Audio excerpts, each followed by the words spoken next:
buonasera e benvenuti a questo appuntamento di Lingua e Cultura promossi dalla Fondazione Cassamarca. Questa sera parleremo di Divina Commedia. Affronterà questo bellissimo tema, conoscenza politica, due casi di arricchimento dei significati nella Divina Commedia, il professor Francesco Bruni, professore emerito di Storia della Lingua Italiana presso l'Università di Ca' Foscari, socio dell'Accademia dei Lincei e anche membro dell'Istituto Veneto di Scienze, Lettere ed Arti, autore di numerosissime pubblicazioni. Il tema che affronterà il professore appunto è dedicato alla Divina Commedia e riguarderà appunto un percorso di arricchimento dei due significati, di due termini nel corso delle tre cantiche. Grazie e lascio la parola al professore. Buongiorno, parla Francesco Bruni. Ho avuto l'invito a tenere una conversazione, come si suol dire, o una lezione, come si dice in maniera un po' spudorata, una conversazione, e ho scelto in questa bella sede della Casa dei Carraresi a Treviso, che sta producendo un forte lavoro culturale in molti campi, e ho pensato di parlare di Dante. Più esattamente, il titolo della mia esposizione è Conoscenza politica, sono due entità diverse, valori e disvalori, due casi di arricchimento dei significati nella Divina Commedia. L'idea di fondo è di saggiare alcuni luoghi della commedia nei quali è possibile cogliere una dinamica dei significati. Anche le stesse parole assumono, in rapporto alle situazioni nelle quali si trova Dante, assumono significati diversi e in progress, se posso dirla in inglese, o in continuo approfondimento, per dirla in italiano. I canti che ho scelto, i personaggi che ho scelto sono l'Ulisse dantesco e Farinata degli Uberti. Del secondo, Farinata degli Uberti, parlerò poco, perché sarebbe per mancanza di tempo per dettagliare quello che va dettagliato, e invece parlerò più a lungo di Ulisse. Ho scelto Ulisse perché ho l'impressione che dopo Francesca Ulisse sia il personaggio, il canto dedicato a Ulisse e Ulisse sia il personaggio che raccoglie i maggiori consensi e le più diverse spiegazioni del modo con cui Dante si accosta ad Ulisse. Siamo nel Malebolge, quindi nel penultimo girone dell'inferno. Ulisse è punito tra i consiglieri fraudolenti, quelli che hanno quindi ingannato il prossimo. È punito insieme Ulisse, eroe dell'Iliade e poi protagonista, come si sa, dell'Odissea, è punito insieme a Diomede, perché lui e Diomede hanno escogitato l'inganno del cavallo, il cavallo di Troia, appunto. Anche un virus Trojan ha preso il nome da questo, è vero, da questo episodio famoso dell'antichità, e questo espediente, questo inganno, è sanzionato molto severamente da Dante, appunto data la posizione nella quale sistema Ulisse. Eppure Ulisse, in molte interpretazioni moderne e anche in parte antiche, appare come un eroe della conoscenza. E questo fa un po' problema, perché evidentemente la posizione infernale e il conoscere, i dannati sono accecati dal peccato, sono valori e disvalori difficili da accordare. Entro subito in argomento leggendo la parte del canto che è di più diretto interesse. Dunque, Ulisse, tralascio il modo con cui Dante entra in contatto con Ulisse attraverso la mediazione di Virgilio. Naturalmente Dante non conosce l'Odissea, ma Ulisse gli viene dalla poesia epica latina e anche da Seneca, quindi ha delle fonti sulle quali non mi trattengo. E dicevo, Ulisse racconta dunque la sua fine e dice a Dante e a Virgilio, o anzi a Virgilio soprattutto: quando mi dipartii da Circe, che sottrasse me più d'un anno là presso a Gaeta prima che così Enea la nomasse, quindi quando lasciai la maga Circe, perché Ulisse era un uomo ricercato dalle maghe, e Circe è la maga che ha dato il nome al promontorio circeo, così battezzato da Virgilio, quello che ha fatto da mediatore tra Ulisse e Dante, appunto, e perché vediamo già la centralità di un Mediterraneo molto remoto, molto arcaico, preistorico, che però vale anche come storia, perché Virgilio dava una sua idea della storia remota di Roma, però Ulisse arriva quando questi luoghi dell'Italia non hanno ancora dei nomi. Poco dopo passerà da quelle parti Enea con i suoi compagni superstiti, e dato che all'altezza del promontorio circeo muore la sua nutrice Circe, ecco, allora dicevo, Circe è la nutrice di Enea che prende il nome, che dà il nome al promontorio dove muore. Allora, dicevo, quando mi dipartii da Circe che sottrasse me più d'un anno là presso a Gaeta, prima che Enea la nomasse, né dolcezza di figlio, né la pietà del vecchio padre, né il debito amore lo qual dovea Penelope far lieta, quindi né il figlio, né il padre, né la sposa, questi affetti familiari non poterono vincere potero dentro a me l'ardore che io ebbi a divenir del mondo esperto e degli vizi umani e del valore. Dunque Ulisse vuole avere esperienza del mondo, anche se alle sue spalle ha già una lunga guerra di Troia e lunghi pellegrinaggi nel mare Mediterraneo. Ma non gli basta. E teniamo a mente esperto, perché poi questa parola tornerà fra poco. Ma misi me per l'alto mare aperto sol con un legno, con una nave, e con quella compagnia picciola, dalla qual non fui diserto, i compagni di avventura che lo seguono.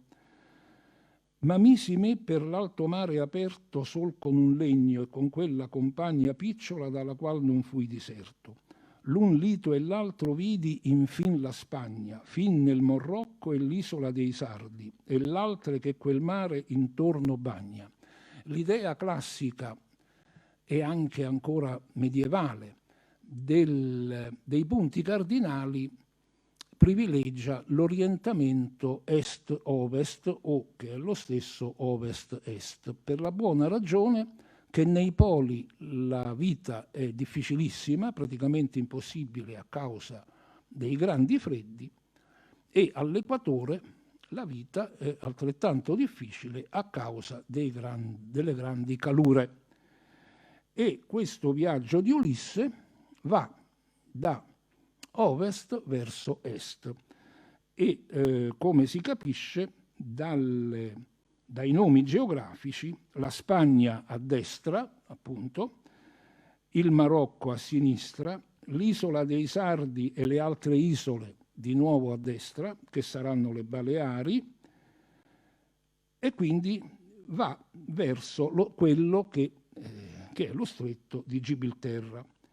Io e i compagni eravamo vecchi e tardi, lenti, quando venimmo a quella foce stretta dove Ercole segnò i suoi riguardi. I riguardi sono i limiti, le colonne poste allo stretto di Gibilterra, sulla estremità europea e su quella africana, che costituiscono, secondo la tradizione che Dante accoglie, una proibizione di varcare lo stretto verso questo oceano ignoto. Per la cronaca, queste colonne noi sappiamo che vennero costruite dai Romani a Brindisi, dove finiva la via Appia e dove oltremare cominciava la via Egnazia. E una di queste due colonne è ancora giacente a Brindisi e si vede. L'altra è stata usata per sostenere la statua di Santo Ronzo nella vicina Lecce. Ma queste cose però Dante non le sa, però sa di queste colonne, l'uso delle colonne come segnale. Allora, dove Ercole segnò i suoi riguardi a ciò che l'uom più oltre non si metta. Dalla man destra mi lasciai Siviglia, dall'altra già m'avea lasciata Setta, che è Ceuta, sulla costa africana. E qui c'è la famosa orazione, parola da intendere in senso tecnico, retorico, persuadere gli ascoltatori, con la quale Ulisse incoraggia questi compagni anziani che lo seguono in un'impresa pericolosa. O fratelli, dissi, che per 100.000 perigli siete giunti all'Occidente, stiamo andando appunto da est a ovest, a questa tanto picciola vigilia dei nostri sensi che è del rimanente, a quella poca vita che a noi che siamo avanti negli anni resta, non vogliate negare l'esperienza, ecco vedi esperto poco prima, l'esperienza di retro al Sol. Noi stiamo seguendo il cammino del Sole che, come si sa, gira intorno alla Terra nella cosmografia del tempo. Non vogliate negare l'esperienza di retro al Sol del mondo senza gente, disabitato. Considerate la vostra semenza, fatti non foste a viver come bruti, ma per seguir virtute e conoscenza. E questo è un po' il punto forte di chi trasforma Ulisse in un eroe del sapere, che è una lettura che è ancora corrente in una parte dell'interpretazione degli interpreti danteschi e che è stata praticamente quella dominante almeno nel XIX secolo, senza andare più indietro. E qui poi si vede che Ulisse è un maestro di retorica, perché questo discorso riempie di coraggio quelli che lo seguono in questa impresa pericolosa, come si legge ora. I miei compagni feci io sì aguti, nell'italiano medievale aguto significa chiodo, quindi li feci così aguzzi, appuntiti, desiderosi di andare avanti, che appena poscia li avrei ritenuti. Sono tutti smaniosi di andare oltre questo proibito delle colonne d'Ercole. E volta nostra poppa nel mattino, il mattino è oriente, quindi la poppa è ad oriente, significa che la prua è ad occidente, quindi la direzione è sempre quella occidentale. Dei remi facemmo ali al folle volo, e su questo folle poi bisognerà un po' ragionare, sempre acquistando dal lato mancino. Vanno verso ovest, però piegano verso sud, sicché passano l'emisfero settentrionale ed entrano nell'emisfero meridionale, come ora dice. Tutte le stelle già dell'altro polo vedea la notte, e il nostro tanto basso che non surgea fuor del marin suolo, non si vede più l'emisfero settentrionale. Siamo in una terra, anzi in una distesa d'acqua di nessuno. 5 volte racceso e tante casso, cioè tante volte spento, lo lume era di sotto dalla luna, sono passate 5 lune, più di una volta Dante calcola non il mese ma le lune, di poco più brevi del mese. Poi che entrati eravamo nell'alto passo, in questo passaggio alto, pericoloso significa in questo caso, quando ne apparve una montagna, bruna per la distanza, e parvemi alta tanto quanto veduta non avea alcuna. E questa è la fine del viaggio. Noi ci allegrammo e tosto tornò in pianto, che dalla nuova terra un turbo nacque e percosse del legno il primo canto. Il primo canto è la punta, cioè la prua. 3 volte il fe girar con tutte l'acque, la quarta levar la poppa in suso, la quarta volta la nave affonda dalla parte della prua perché la poppa si solleva, la prora ire in giù come altrui piacque. Questo altrui naturalmente è un qualcuno potente che Ulisse non può sapere, non sa chi sia. Infin che il mar fu sovra noi richiuso.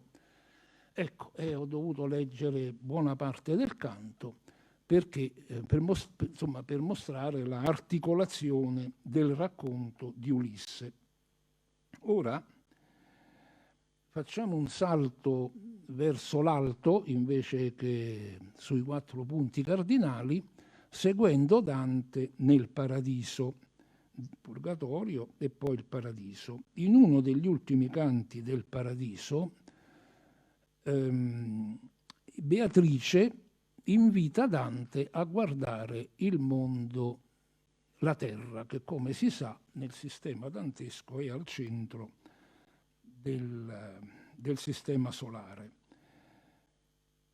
E naturalmente da questa altezza appare alla vista di Dante, appare tutto piccolo, però lo sguardo gode una grande vista e si legge questa terzina. Sì che io, immaginiamo quasi che si sporga dall'alto dei cieli verso la terra, sì che io vedea di là da Gade, oltre Cadice, siamo per l'appunto alle colonne d'Ercole, poi Cadice sarà il punto di partenza, per esempio, delle flotte spagnole nell'epoca coloniale, quando poi nel 1820 il liberalismo scoppierà a Cadice e si propagherà anche in Italia. Quindi sulla geografia Dante non aveva le nostre carte geografiche, ma la dimensione est-ovest la conosceva bene. E infatti torna spesse volte nelle 3 cantiche. Sì che io vedea di là da Gade il varco folle d'Ulisse e di qua presso il lito nel qual si fece Europa dolce carco. Di nuovo lui guarda Europa ed Africa. Quindi Cadice, siamo in Europa, e invece il Lido, dove Europa, la fanciulla che Giove travestito, quel Don Giovanni inguaribile, travestito da toro con soavi collane di fiori intorno al collo e sulla schiena, Giove si accostò dal mare sulla riva, l'incauta ragazza Europa gli montò sopra in groppa e Giove se la portò per mare, la rapì e naturalmente la amò, dato che era un amatore seriale, come tutti sappiamo. Ecco, ora il problema è questo, il problema che si pone è questo. Sì, Ulisse ha fatto un discorso molto, molto ambizioso, ammirevole, ma la domanda che spesso non viene posta dai lettori e che invece dovrebbe essere presa, credo, in considerazione, è abbastanza semplice. Che cosa ha imparato? È diventato esperto del mondo, Ulisse? Non direi che abbia capito molto della sua avventura coraggiosa, ma anche priva di costrutto.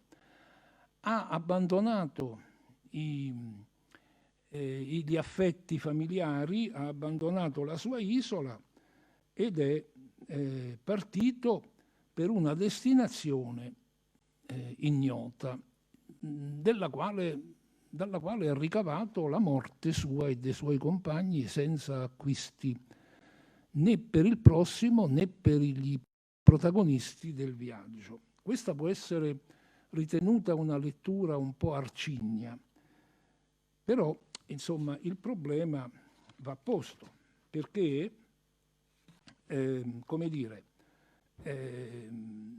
c'era tra le fonti che Dante aveva su Ulisse, c'era Seneca il filosofo, il quale aveva parlato di Ulisse in termini piuttosto scettici, vale a dire come uno che quasi ci aveva gusto a perdere tempo andando in giro per il mare, perché qui in Seneca, in questo caso, affiora l'antitesi tra la ricerca di ciò che è esterno all'uomo e la ricerca dei valori interiori dell'uomo. Seneca era stoico, tra l'altro, come adesione filosofica.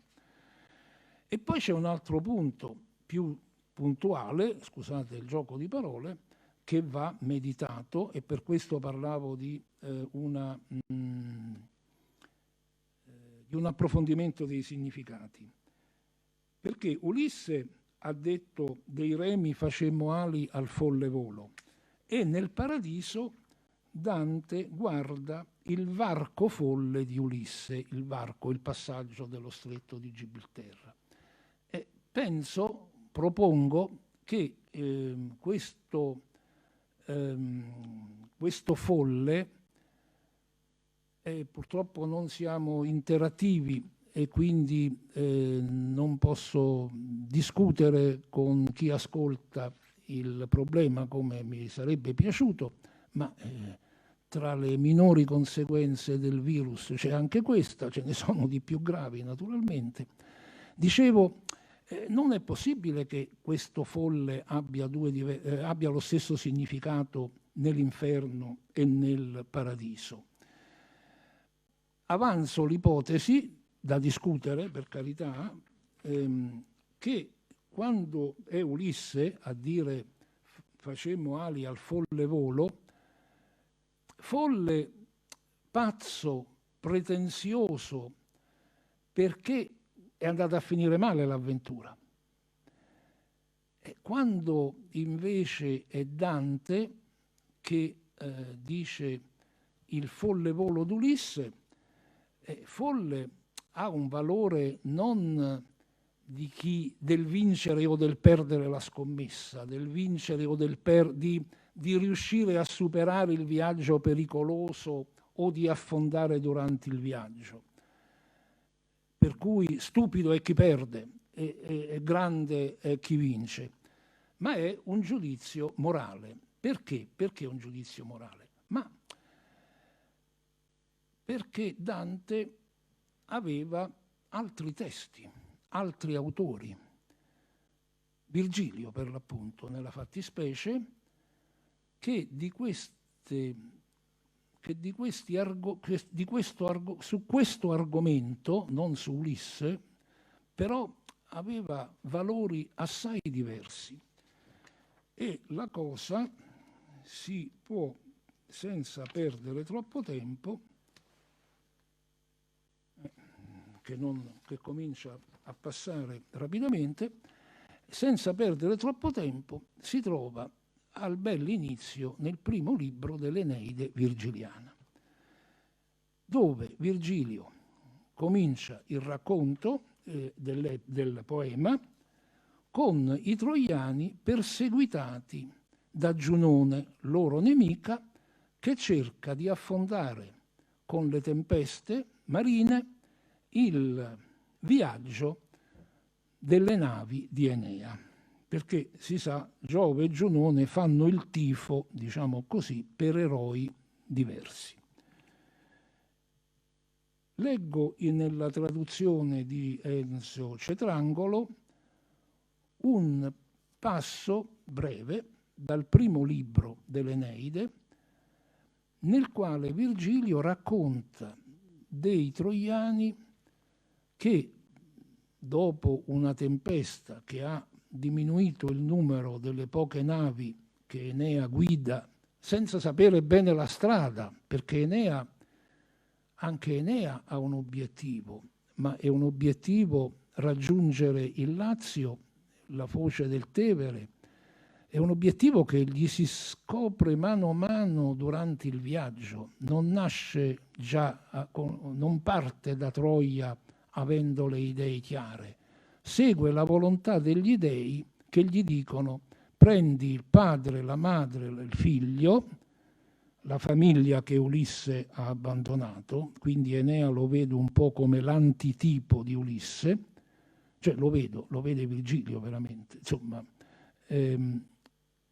Dicevo, prendi i penati, quindi gli dei protettori della casa, quindi religione e famiglia, e fuggi da Troia in fiamme. Scusatemi, ho dimenticato. Ecco, dovevo pensarci, ma me ne sono desmentegato. Dunque, dicevo, Enea fugge da Troia, perde la moglie Creusa, perché Creusa lui non lo sa, ma deve far posto alla sposa che Ulisse faticosamente dovrà conquistare dopo il faticosissimo viaggio. E quindi, dicevo, Ulisse, approdato con le navi e gli uomini superstiti, la sua piccola compagnia dei superstiti, di alcuni dei superstiti di Troia, approda, sono tutti stanchi, malconci, affamati, mi pare che abbia con sé, ha salvato 7 navi, e da buon prode condottiero si arma di arco e di frecce e, accompagnato dal fido Acate, che sempre lo segue, il suo braccio destro, va a caccia. Saetta gli appare la madre, ma questo lasciamo perdere, se no lasciamo perdere questi particolari, sia pure importanti. Ammazza 7 cervi, uno per ogni equipaggio, e fa anche lui un'orazione picciola ai suoi uomini superstiti. Cosa gli dice? Intanto il contesto è quello che ho detto, no? Dei valori familiari e religiosi, degli dei protettori del focolare. Compagni, che affanni patiste più gravi, ne abbiamo viste di peggio di questa tempesta marina, e avete già di altri danni l'animo esperto. A proposito di esperienza, ma questa è un'esperienza già fatta, già accumulata, dolorosa. Vorrà anche a questi un Dio porre termine. Finalmente un Dio vorrà por fine a questa persecuzione che ci affligge. Quindi vedete che l'approccio retorico che c'è, perché la retorica è nata in Grecia e in Roma, l'approccio retorico veicola contenuti differenti.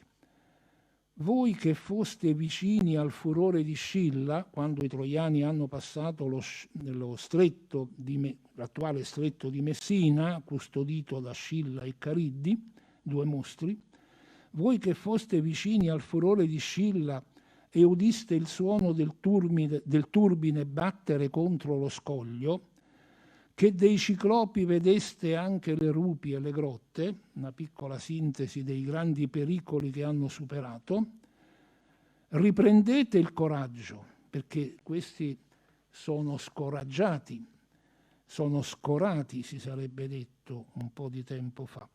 Dunque, riprendete il coraggio, deponete il timore mesto, forse anche di tali sventure un giorno amerete il ricordo. Questa è una grande idea di Virgilio che i greci mi pare che non abbiano, comunque non ce l'ha il grande Omero, che comunque Dante non conosce, cioè l'eroe che è sotto pressione, che corre pericoli e sogna il giorno nel quale, superati gli ostacoli, potrà con piacere ricordare i pericoli ai quali è scampato. Questo è uno spunto che arriva fino al romanzo dell'Ottocento ed è usato da Manzoni nei Promessi Sposi per Renzo e Lucia.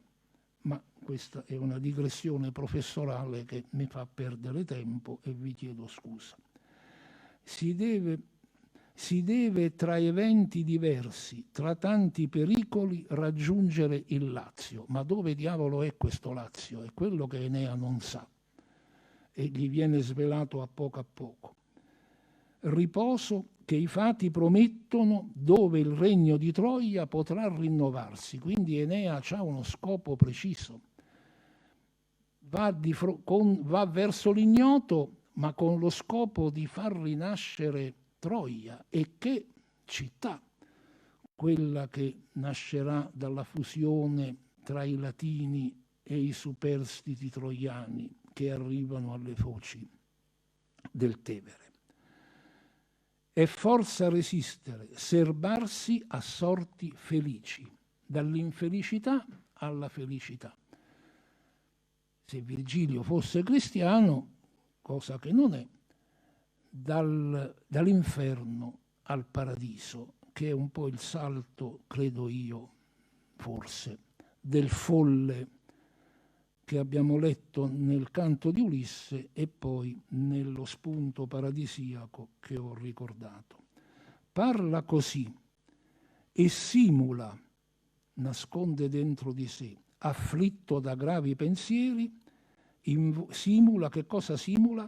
In volto serena speranza e dentro reprime il dolore. Enea non è affatto sicuro di farcela. Adesso incontrerà Didone e in fondo sarebbe tanto contento di amare la bella regina e di riposarsi da tutti questi pericoli, ma il suo destino, perché lui ha una guida nelle volontà degli dei, di quelli che lo proteggono, il suo destino lo porta ad abbandonare Didone, cosa che scandalizzava i romantici, comprensibile, ma che ancora più comprensibilmente non scandalizzava quelli che nell'età classica e anche oltre l'età classica naturalmente pensavano che oltre che essere felice come persona, Enea forse avesse una missione più importante da compiere. Ecco, e quindi questo io credo che questo sia un po' il sottotesto che Ulisse contraddice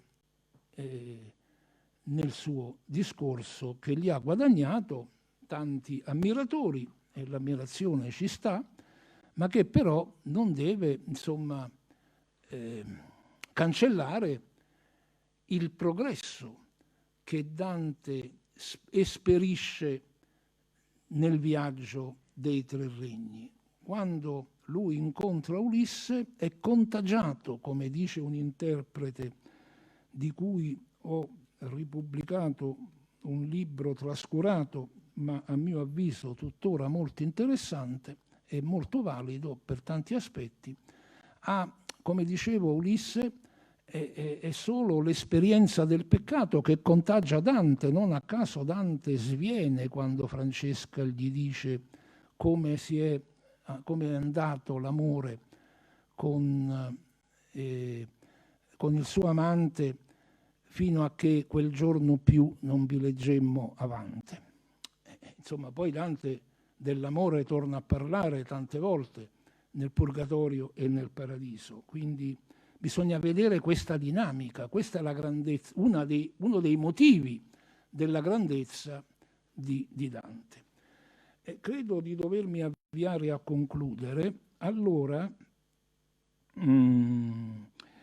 l'altro esempio, che accenno soltanto, riguarda l'incontro-scontro di argomento questa volta politico, non di conoscenza che nel caso di Virgilio è anche fare, non solo conoscere, e dicevo l'incontro-scontro di carattere squisitamente fazioso e politico tra Dante e Farinata, il personaggio che è tra gli eretici nel sesto cerchio dell'inferno e che, quando sente avvicinarsi uno che parla fiorentino, da buon fiorentino Farinata lo ravvisa e gli dice: piacciati di fermare in questo loco, la tua lochela mi fa manifesto di quella nobil patria natio, alla qual forse fui troppo molesto. La nobil patria è Firenze,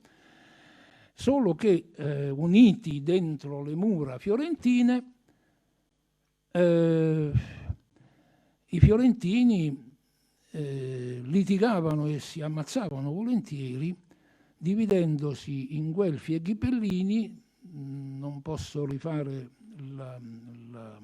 la storia, che peraltro ogni commento al canto di Farinata spiega. Si ammazzavano volentieri finché, dopo aver prevalso i guelfi sui ghibellini, i ghibellini sarebbero di una vaga ideologia imperiale e i guelfi di una vaga ideologia papale, sulla quale non mi soffermo. Basti dire che erano nemici, diversamente dagli italiani di oggi, che siamo tutti concordi come popolazione compatta. È cambiata la situazione, no? Ovviamente è cambiata. Però insomma una certa faziosità rimane abbastanza vitale e vivace, anche troppo certe volte, nel nostro paese, ma lasciamo perdere queste facili attualizzazioni.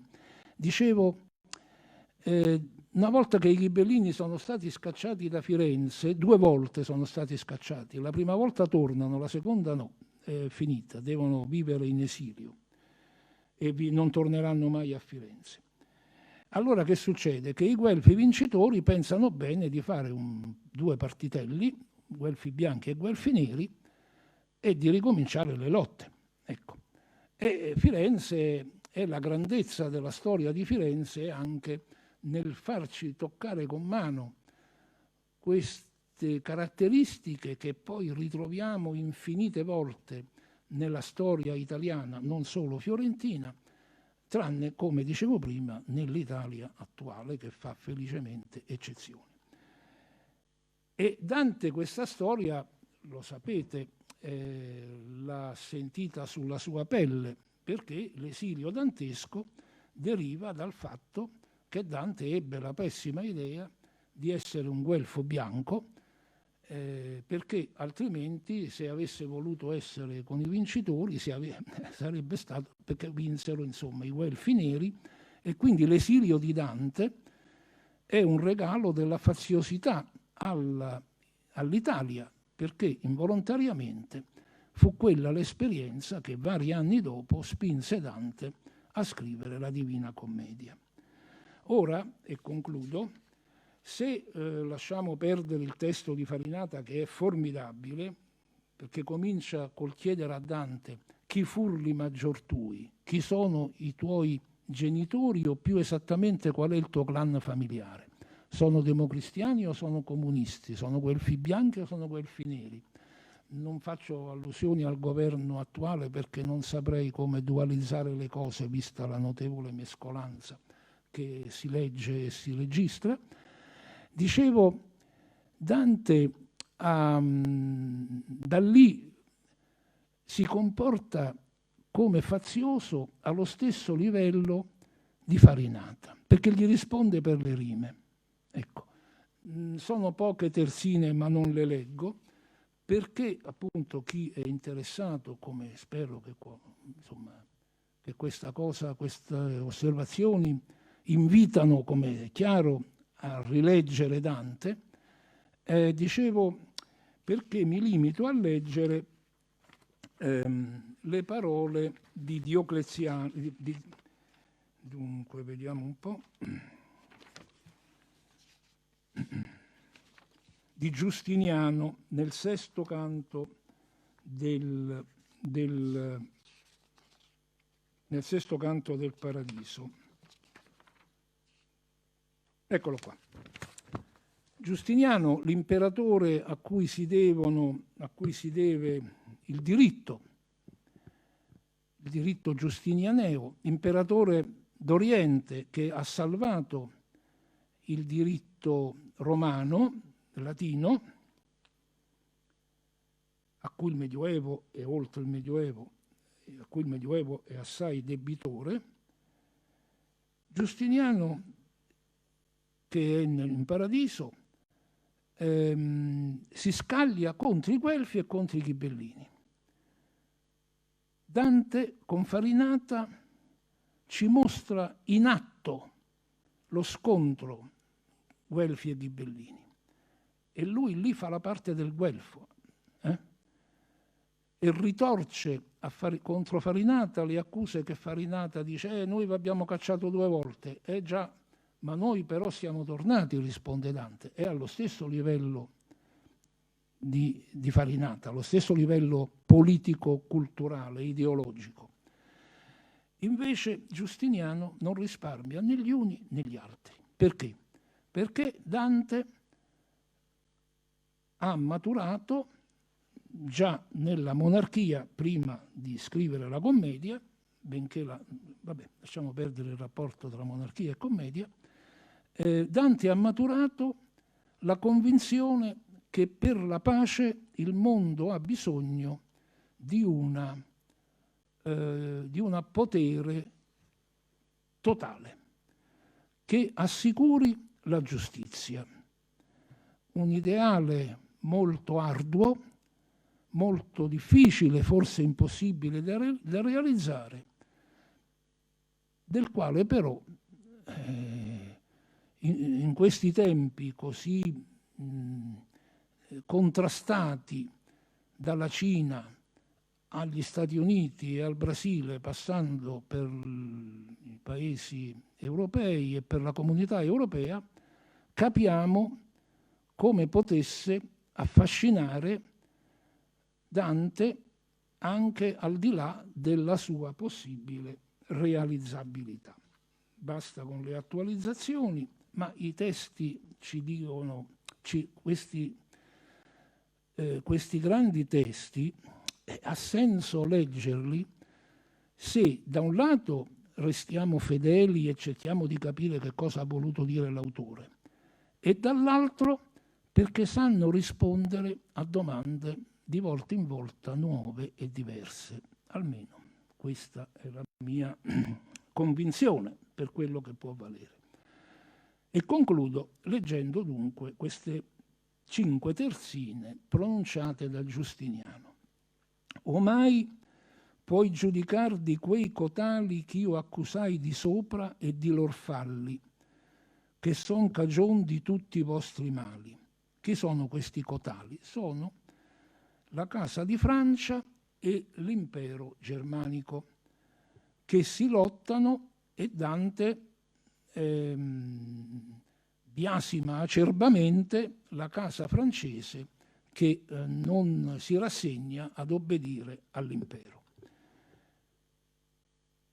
Anche qui era coinvolta anche la sua storia personale, ma lasciamo perdere. L'uno di questi di questi poteri, che è la Francia per l'appunto, l'uno al pubblico segno, e qui segno significa insegna, e ci chiede questa parola di capire come le insegne nobiliari e politiche animassero, non come oggi naturalmente, animassero la visualità degli uomini dell'epoca. L'insegna della Casa di Francia erano i gigli gialli. Dunque, l'uno al pubblico segno, all'insegna imperiale dell'aquila imperiale, che è di genesi romana, e se ne parla nel Paradiso, l'uno al pubblico segno i gigli gialli oppone, e l'altro, i fautori degli imperiali, appropria quello a parte. I francesizzanti, i filogalli, diciamo così, si oppongono all'autorità imperiale. Quelli che dicono di essere fedeli all'autorità imperiale ne fanno un uso di parte. Parte è esattamente la parola che abbiamo ascoltato, se avessi letto tutto, Farinata. Fieramente furo avversi a me ed a miei primi ed a mia parte, la mia parte ghibellina. È proprio palese il legame, ancora più che i due folli di cui parlavo prima. È chiarissimo, è letterale l'antitesi tra la parte in bocca a Farinata e la parte in bocca a Giustiniano. Sì che è forte a vedere chi più si falli, non si capisce chi dei due è peggio.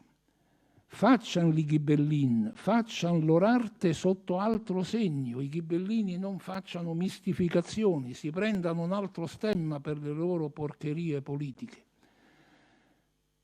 Che mal segue quello sempre chi la giustizia in lui di parte, perché che cos'è l'impero? Solo l'imperatore, dice Dante, può amministrare la giustizia. E non la batta esto Carlo Novello. Carlo Novello è Carlo d'Angiò, che tra l'altro favorì i Guelfi neri e fu all'origine dell'esilio di 600 fiorentini, uno dei quali era Dante. Ma Dante non parlava per fatto personale, perché aveva una visione universale nella quale naturalmente poteva rientrare anche la sua vicenda. E non la batta questo Carlo Novello coi Guelfi suoi, ma tema, abbia paura, degli artigli dell'aquila imperiale che a più alto leon trasser l'ovello, che strapparono il vello, che sconfissero nemici più pericolosi. Molte volte già pianser di figli per la colpa del padre, e non si creda che Dio tramuti le armi per suoi gigli. Dio non cambia le armi, l'impero rimane fedele all'aquila e certo non passa la volontà divina, non passa a proteggere i gigli di Francia. Ecco, io ho concluso, mi limito con un po' di sfacciataggine, spero non eccessiva, a citare il libro da cui ho preso parecchio l'impostazione generale della lettura che vi ho presentato, libro di cui così con un po' di improntitudine, perché ne ho curato la ristampa. Si tratta di un libro di Rocco Montano, uno studioso spentosi una ventina d'anni fa, che è intitolato Dante, filosofo e poeta ed è pubblicato dalla casa editrice Salerno. Con questo vi ringrazio della pazienza, mi dispiace che non abbiamo potuto scambiare qualche idea, ma non mancheranno forse altre occasioni. Grazie e a ben rivederci, o risentirci più esattamente.